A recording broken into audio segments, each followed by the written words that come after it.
நீங்க உட்கார்ந்து ஒரு வீட்டு ready பண்ணிருப்பேன்.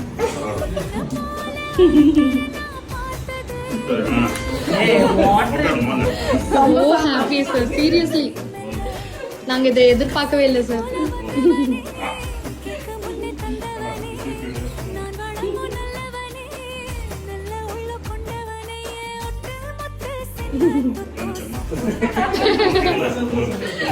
Thank you so much sir. Thanks sir.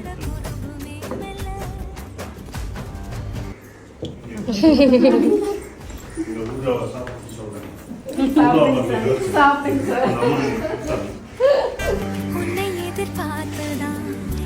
Bye sir.